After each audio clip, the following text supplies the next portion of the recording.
Today we see some remaining examples which are depend on parametric functions in exercise 1.4, and our example is if x equal to log of 1 plus t square comma y equal to t minus tan inverse t, show that dy by dx equal to square root e raised to x minus 1 upon 2. ठीक आहे, आपण solve करूया example हे. First given function जे दिलेलं आहे ते given function घेऊया, तर आपले एक्झाम्पल सॉल्व करूयात. So given x equal to log of 1 plus t square, differentiate that function with respect to t. Derivative of x is dx upon dt is equal, derivative of log is 1 upon 1 plus t square into derivative of 1 plus t square is derivative of 1 is 0 plus derivative of t square is 2t. ठीक आहे, हे मी direct derivative find out केली. Direct derivative find out केली तर चालते, किंवा log derivative find out केल्यानंतर याच्यावर डेरिव्हेटिव्ह अप्लाय करून next step derivative find out केली या ब्रॅकेट तरी चालेल. दोन्ही स्टेप तुम्हाला जसे जमते तसे तुम्ही सॉल्व करा. ठीक आहे. So is equal to 2t upon 1 plus t square. This is our first equation. ठीक आहे. So now our second function and our second function y equal to t minus tan inverse t. So differentiate with respect to t. Derivative of y is dy by dt is equal, derivative of t derivative of t is 1 minus derivative of tan inverse t is 1 upon 1 plus t square. तर त्या ठिकाणी base same करूयात. 1 plus t square minus 1 upon 1 plus t square, plus minus 1 get cancel, so our value of divided is t square upon 1 plus t square. This is our second equation. Okay, so now we have dy by dx is equal to dy by dt upon dx by dt. This is equal to, next step लिहूया, from first and second we get dy by dx is equal to, the value of dy by dt is t square upon 1 plus t square, so t square upon 1 plus t square whole divided by value of dx upon dt is 2t upon 1 plus t square. दोघांचाही base same आहे. सो हे bracket जे आहे 1 plus t square ते denominator जे bracket आहे 1 plus t square, दोन्ही ब्रॅकेट कॅन्सल होतील. सो शिल्लक राहणार t square upon 2t, that is equal to t square मधला एक t ह्या t ला कॅन्सल होईल, म्हणजे आन्सर येणार t अपॉन 2. ओके, पण आपल्याला आन्सर काय हवंय बघा, आपल्याला शो दॅट करायचंय.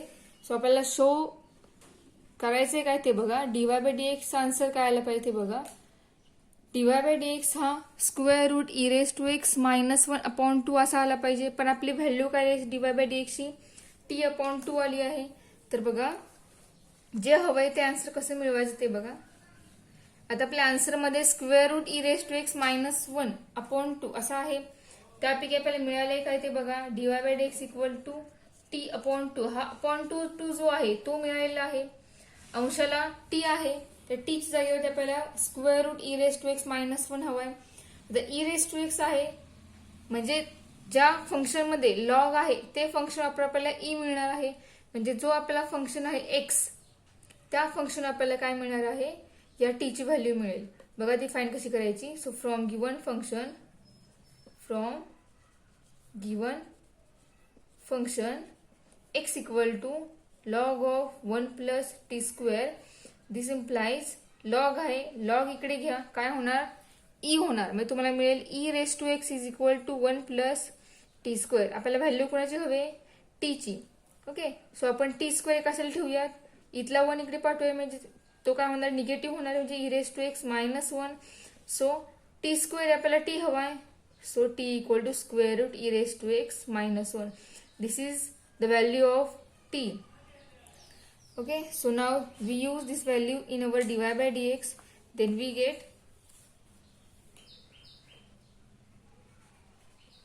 put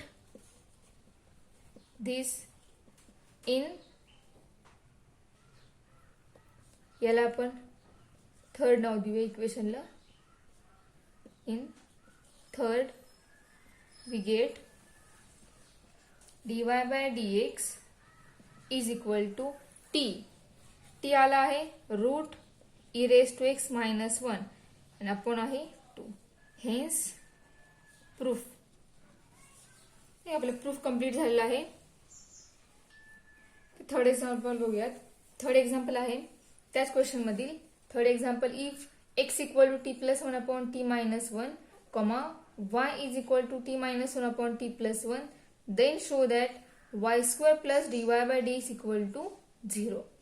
मग आपण डेरिव्हेटिव्ह फाइंड आउट करणार आहोतच. dy बाय dx आपल्याला मिळेलच, पण त्याचबरोबर तो dy बाय dx जो मिळालेला आहे तो आपल्याला या फॉर्म मध्ये आपलं इक्वेशन मिळालं असा आन्सर मिळाला हवा आपल्याला. मेज बघा, आपण गिव्हन फंक्शन घेऊया. x equal to t plus 1 upon t minus 1. Okay, so differentiate that function with respect to t. Derivative dx अपॉन dt इज इक्वल टू, आता या ठिकाणी u अपॉन v हा रूल येईल. म्हणजेच न्यूमेटर जो आहे तो u मानूया, डिनॉमिनेटरला आहे त्याला v मानूया. So quotient rule is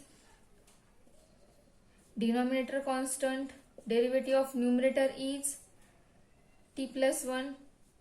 apply करूया आपण सुरुवातीला. D upon D T of T plus 1 minus numerator into derivative of denominator D upon D T of T minus 1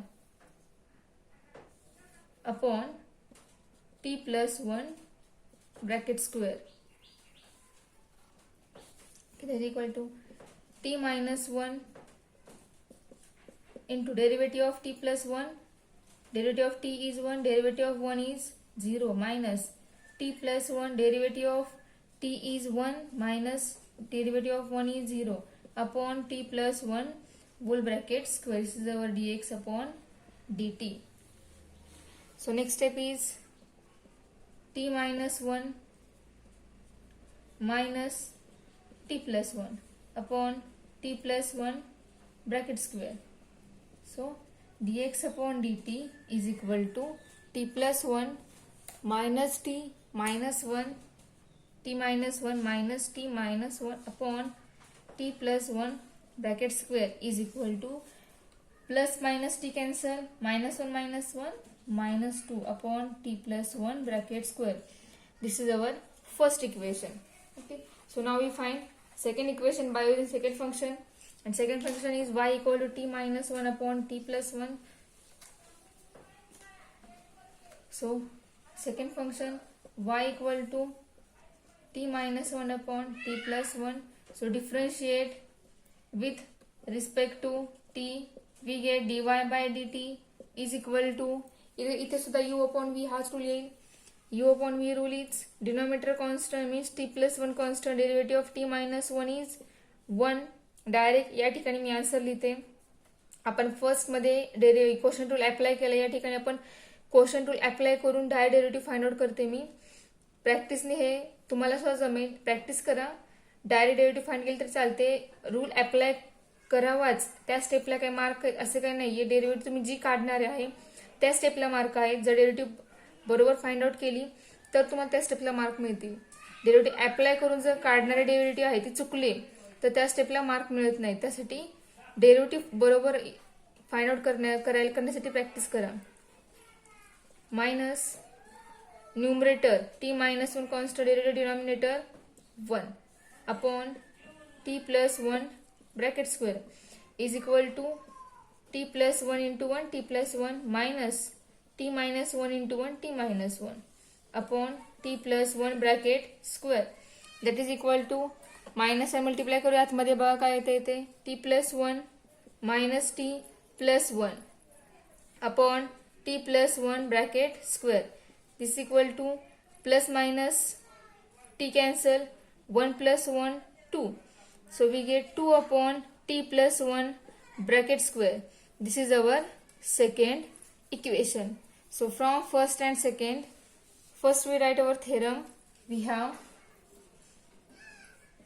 dy upon dx is equal to dy by dt upon dx upon dt. So then from 1 and 2 we get dy by dx is equal to the value of dy by dt is 2 upon 1 plus t किंवा t plus 1 bracket square, t plus 1 च लिहूया, t plus 1 bracket square upon the value of dx upon dt is minus 2 upon t minus 1 bracket square. हेच आपण रेसिप्रोकलच्या फॉर्ममध्ये लिहूया, म्हणजेच 2 upon t plus 1 bracket square into याचा reciprocal होईल t minus 1 bracket square upon minus 2. 2 get cancel, so we get t minus 1 bracket square upon t plus 1 bracket square. हे जे minus sign आहे ते कोणालाही द्या, न्यूमेटर डिनोमिनेटरला किंवा मध्ये मिडलला द्या, ते दोघांनाही राहणारच आहे. This is the value of D Y upon D X. Okay, पण आपल्याला हवी आहे काय व्हॅल्यू, आपल्याला प्रूव्ह करायचे काय ते बघा. आपल्याला प्रूव्ह करायचं आहे y square plus d y by d x equal to 0. आपल्याला हे इक्वेशन प्रूव्ह करायचं आहे. तर बघा, याची व्हॅल्यू आपल्याला फाइंड केली पाहिजे. तर गिव्हन फंक्शन आपल्याला काय दिलं आहे ते from given function. The given function बघताना ज्या फंक्शनमध्ये म्हणजे ज्या एक्स आणि वाय मध्ये टी मायनस 1 न्यूमरेटरला असेल आणि टी प्लस डिनॉमिनेटरला असेल तेच फंक्शन घेणार आहोत आपण. मग आपल्या एक्स ह्या फंक्शन मध्ये टी प्लस 1 हा न्यूमरेटर आला आहे आणि टी मायनस 1 डिनॉमिनेटरला आहे, त्यामुळे एक्स फंक्शन आपल्याला या ठिकाणी वापरता येणार नाही. आपल्या आन्सर मध्ये सुद्धा वाय फंक्शन आहे, म्हणजे याचा अर्थ या ठिकाणी वाय फंक्शन यूज करून आपल्याला याची व्हॅल्यू मिळणार आहे. So from given function y is equal to t minus 1 upon t plus 1 squaring on both side, squaring on both side we get काय मिळते बघा, y square is equal to t minus 1 upon t plus 1 whole bracket square मिळेल. म्हणजे आपण जर bracket square separate केलं तर आपल्याला काय मिळणार आहे, T minus 1 square T plus 1 bracket square मिळणार आहे. म्हणजे आपल्याला या टर्मची व्हॅल्यू मिळाली, ती काय मिळाली आपल्याला, वाय स्क्वेअर मिळाली आहे. ओके, सो आपण डीवाय बाय डी एक्सला जे आपल्याला मिळालेलं आहे त्याला आपण थर्ड नाव देतो इक्वेशनला. ते आपण जे आता मिळालं ते आपण थर्ड मध्ये यूज करूया. सो बघा, वी यूज किंवा substitute above in our third equation. So put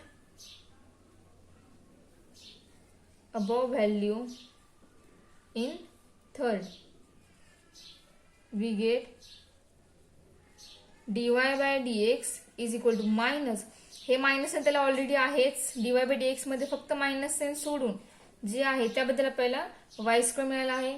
so minus Y square येईल. पण आपल्या आन्सर मध्ये वाय स्क्वेअर हा लेफ्ट हँड साइडला आहे, मग तो घेऊया, तो निगेटिव्हचा पॉझिटिव्ह होईल, म्हणजेच y square plus dy upon dx equal to 0. मिळालं का प्रूफ जे हवंय ते. ओके, हेच प्रूफ.